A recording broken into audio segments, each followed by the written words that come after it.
tous, j'espère que vous allez bien. Je suis super contente de vous retrouver dans ce nouveau tutoriel. Donc aujourd'hui on va réaliser ensemble cet adorable sac. Vous allez voir, il est super simple à faire. Donc je vous fais tout de suite une présentation du matériel qui est disponible sur mon site krelia.com. Je vous mettrai tout en description.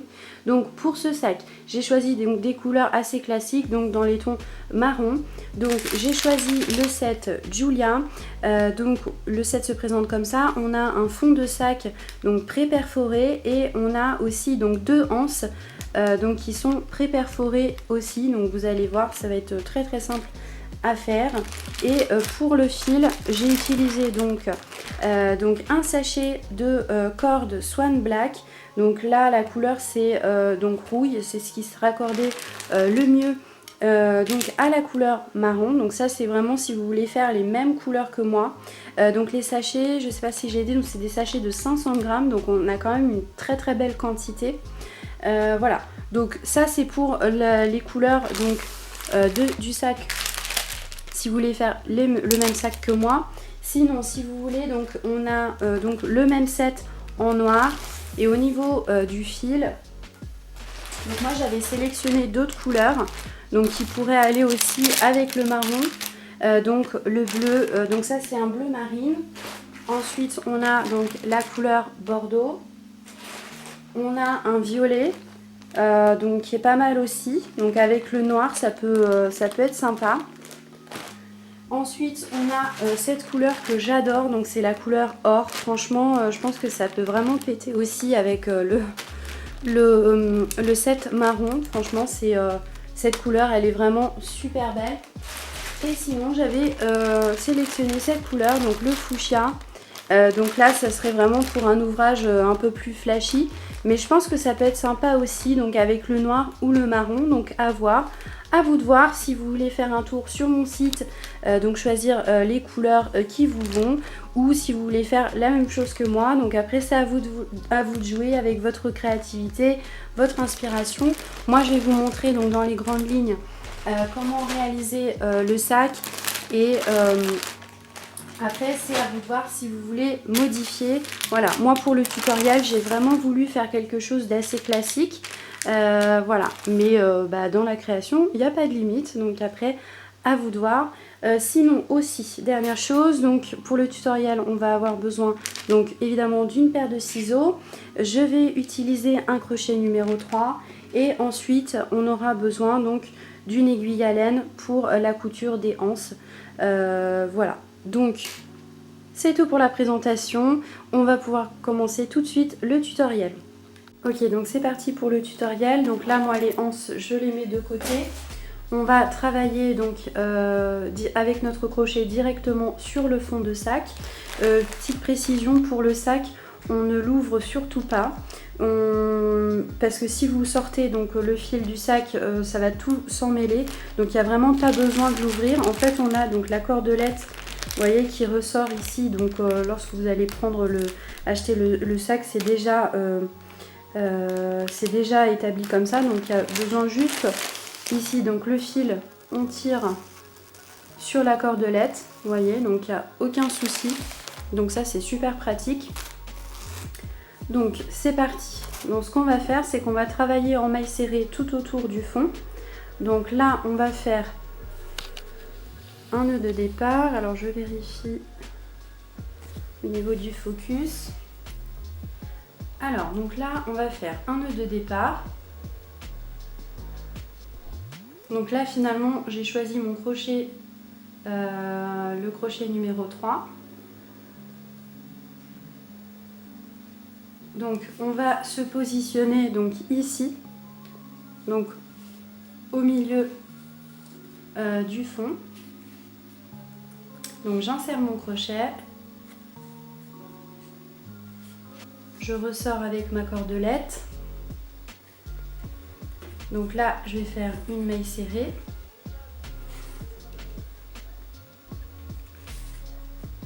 Une deuxième.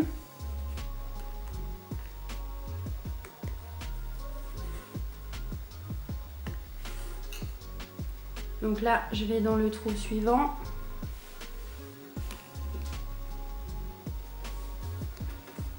une maille serrée, une deuxième,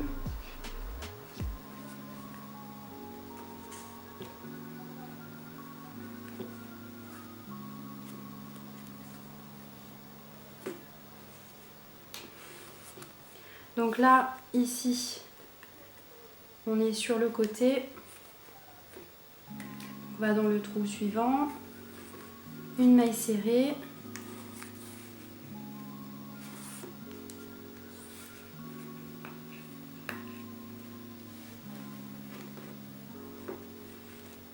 une deuxième, et donc là je vais en faire une troisième. Donc dans ces deux trous à chaque fois, donc de côté, je vais faire 3 mailles serrées. Donc 3 mailles serrées ici, 3 mailles serrées donc dans ces deux trous à chaque fois en fait sur les côtés. Donc je vais faire 3 mailles serrées parce que là on est sur le côté, on est donc sur l'arrondi du fond. Donc j'insère mon crochet, donc c'est la troisième maille serrée va être un petit peu plus difficile.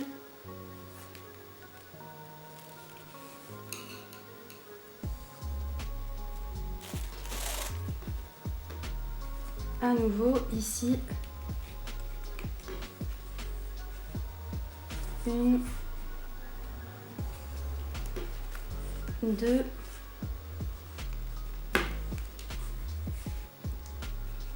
et 3. Ouais, donc là le crochet numéro 3 c'est le mieux hein, parce que déjà j'ai hésité avec le crochet 3,5 et le 3 c'est vraiment nickel. Ok, donc là on va procéder comme ça, donc tout autour du fond. Donc à chaque fois 2 mailles serrées dans tous les trous, et pour les trous, les deux trous qui se trouvent donc sur le côté du sac, donc c'est ces deux là, on va réaliser donc 3 mailles serrées. Ok, donc j'ai terminé de travailler donc tout autour du fond. Maintenant donc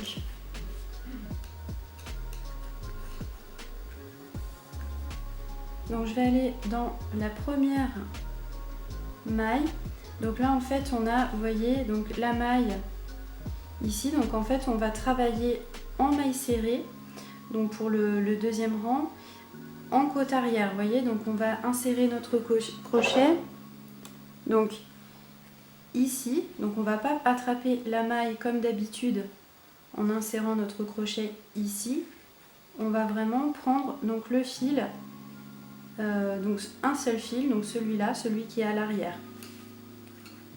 Donc là on a ici donc notre toute première maille, ici donc en côte arrière, on va faire une maille coulée,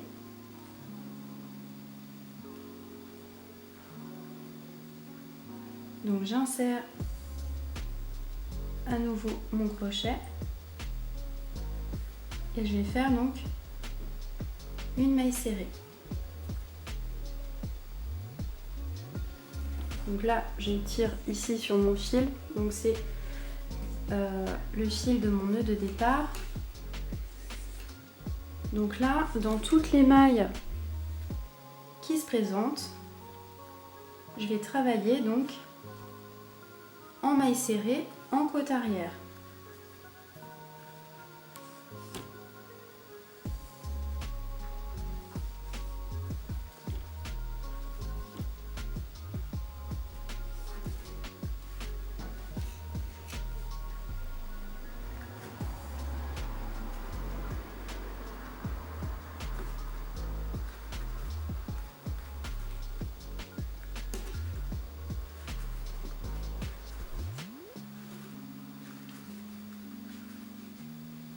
Donc là, je ne vais pas faire d'augmentation, je vais vraiment faire à chaque fois une maille serrée.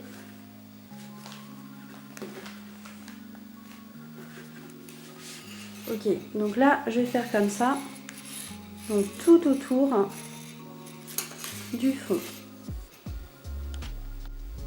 Ok, donc là j'ai terminé mon rang. Donc là on va refaire un rang de mailles serrées. Mais là cette fois-ci on va insérer notre crochet donc comme ça. Donc on va travailler nos mailles normalement. Donc là je vais dans la première maille. Je vais faire une maille coulée.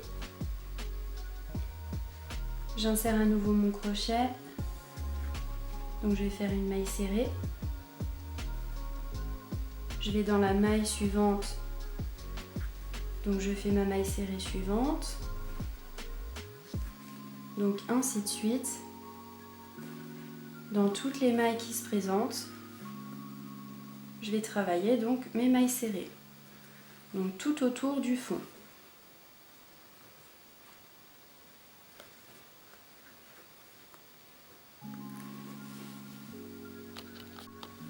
Ensuite, donc là j'ai terminé donc mon rang. Donc je vais dans la première maille serrée.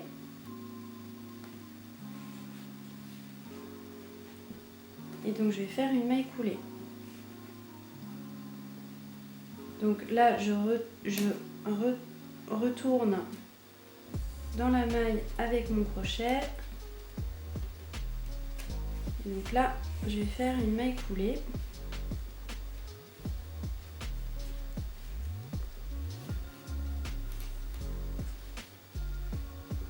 Donc là j'ai un petit peu de mal parce que j'avais bien serré cette maille. Donc là on va commencer à faire le point. Donc là je fais donc une maille serrée. Ensuite dans la maille serrée suivante, je ne vais pas insérer mon crochet ici. Je vais aller ici donc juste en dessous de la maille serrée suivante. Et donc je vais faire une demi-bride. Donc je vais tirer sur mon fil.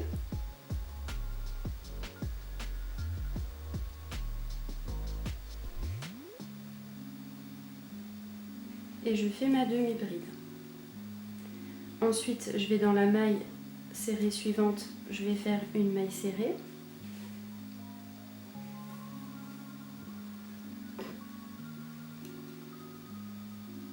Dans la maille serrée suivante, je vais en dessous de la maille, je tire sur mon fil et je ferme toutes les boucles qu'il y a sur mon crochet. Dans la maille serrée suivante, je vais faire une maille serrée travaillée normalement.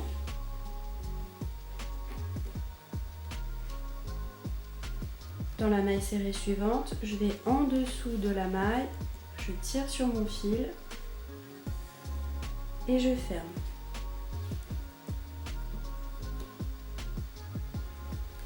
Donc là, tout autour du fond, donc je vais travailler comme ça.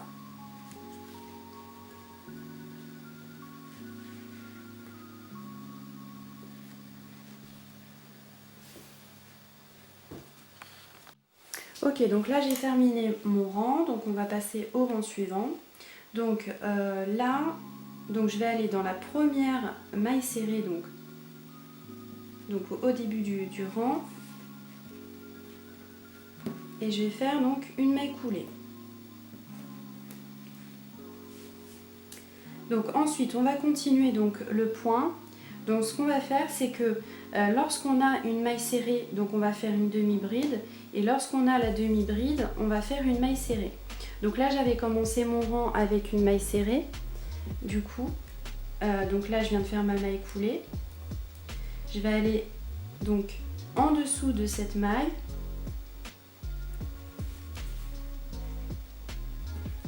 et je vais faire donc ma demi-bride.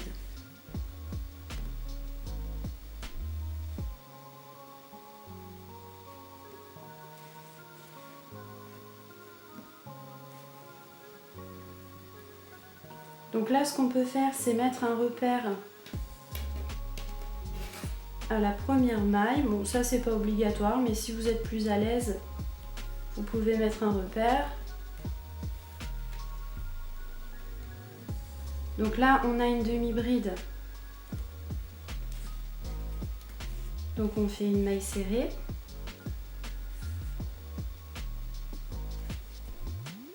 ici on a une maille serrée, donc je vais en dessous de la maille. Donc je vais faire ma demi-bride.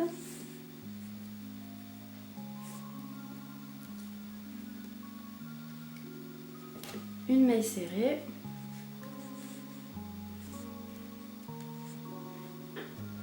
Une demi-bride.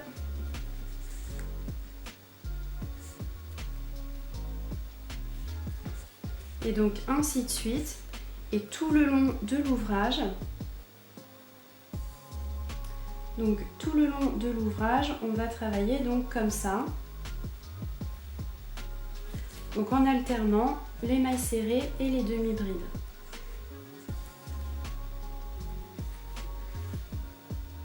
Voilà, donc le point est vraiment sympa. Donc on essaye quand même de travailler les mailles assez serrées. Donc c'est vrai que c'est...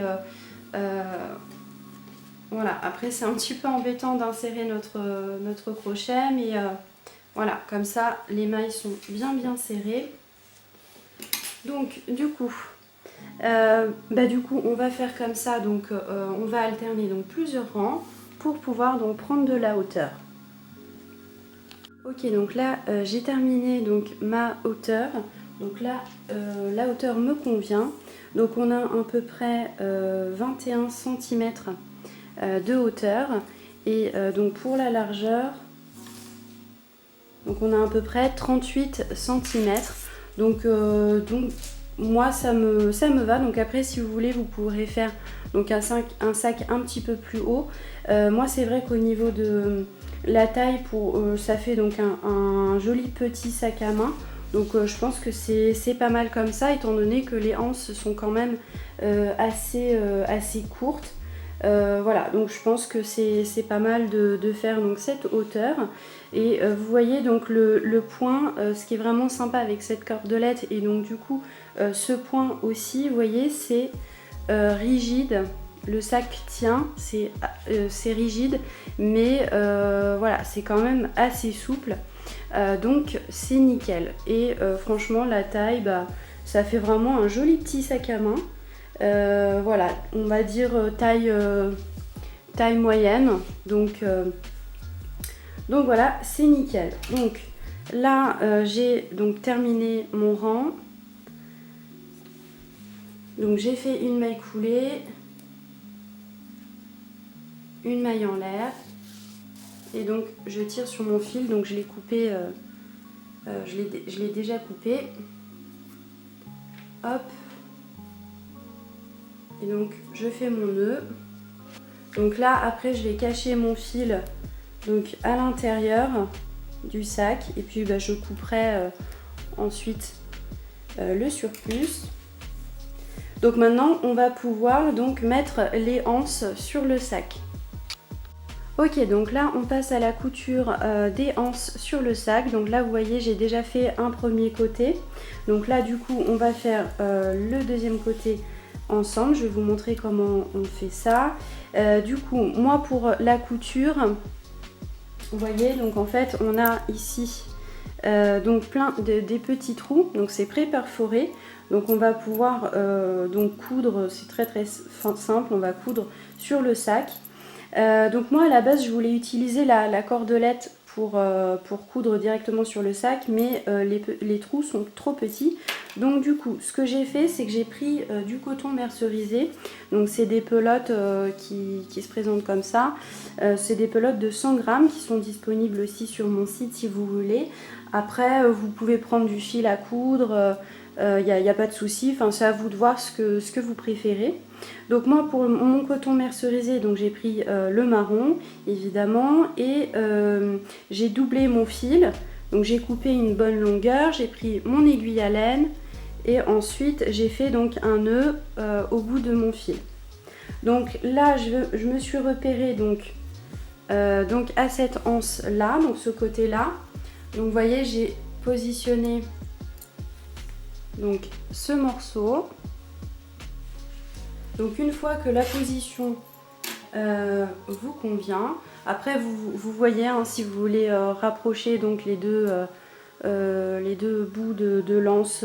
Enfin, c'est à vous de voir en fait, du coup, en fonction de votre créativité, ce que vous préférez. Donc en fait, c'est tout simple, c'est une couture. Donc, j'espère que vous allez bien voir. Du coup, j'insère mon aiguille ici. Je ressors par ici.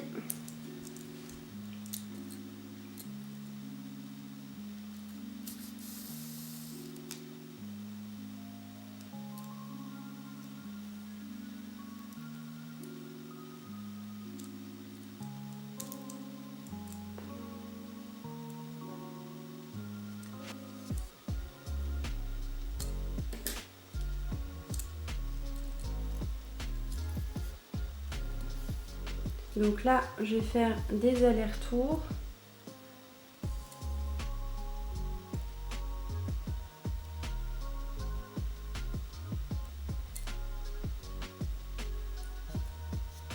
Hop.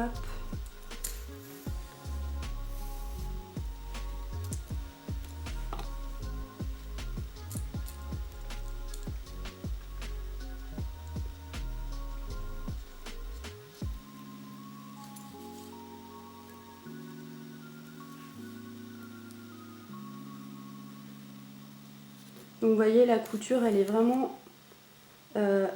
très très simple. Voilà, donc on va faire des allers-retours avec l'aiguille. Et donc on va faire donc la petite couture tout autour du carré. Ok, donc une fois qu'on termine la couture d'un petit bloc, donc après à l'intérieur on fait donc un petit nœud, on cache les petits fils dans le travail et on coupe. Donc ensuite on peut couper notre fil. Et donc c'est nickel, notre anse est prête.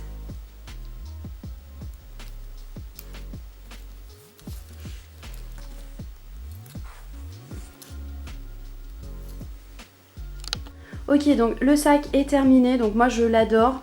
Avant de conclure tout ça, je voulais vous montrer donc la petite doublure que j'ai fait et les solutions que vous avez aussi pour fermer le sac. Donc là, la doublure, je ne l'ai pas montrée en tutoriel. Dites-moi en commentaire si vous voulez que je vous fasse un tutoriel pour vous montrer comment j'ai réalisé cette doublure.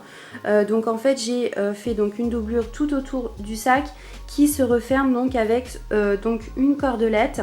Donc je trouve ça vraiment super joli. Donc vous voyez, on peut desserrer un petit peu comme ça.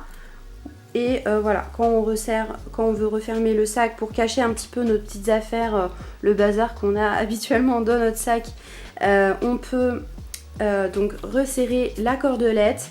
Voilà, je trouve que c'est quand même une doublure et une fermeture qui est assez pratique, étant donné que là le style du sac c'est vraiment le sac typique qu'on va utiliser au quotidien pour tous les jours, et il est vraiment pratique mais en même temps adorable. Donc voilà, moi je suis trop contente de cet ouvrage. Aussi, ce que je voulais vous proposer, si vous n'avez pas envie de faire la doublure, vous pouvez utiliser donc ces petits fermoirs à pression qui sont disponibles aussi sur mon site. Je vous mettrai la référence en description. Donc en fait c'est un fermoir à pression comme ça qui s'enclenche comme ça, et donc là en fait on a les deux faces. On a des trous ici, donc ce qui va nous permettre en fait de coudre, de faire un petit point de couture donc sur les deux faces du sac, et on va pouvoir donc fermer notre sac donc avec une petite pression. Donc ça va pas le fermer complètement, mais voilà, vous voyez, ça va faire une petite fermeture qui est assez pratique, parce que du coup, étant donné que c'est un sac plutôt pour le quotidien, on aime les fermetures hyper pratiques. Enfin moi en tout cas je sais que j'aime bien avoir accès directement à mes affaires pour mes sacs de tous les jours.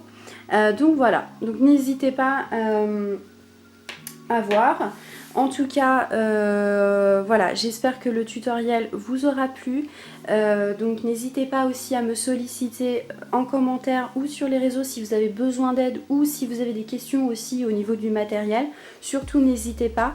Et aussi si vous aimez mon travail et si vous avez aimé le tutoriel, n'hésitez pas à m'envoyer un petit encouragement, ça fait toujours super plaisir. Donc un petit commentaire, un like ou vous abonner à ma chaîne pour pas louper donc les prochains tutoriels qui vont arriver sur la chaîne. Et voilà, en tout cas, tout simplement aussi, je vous remercie d'avoir regardé la vidéo et je vous dis à bientôt dans un prochain tutoriel.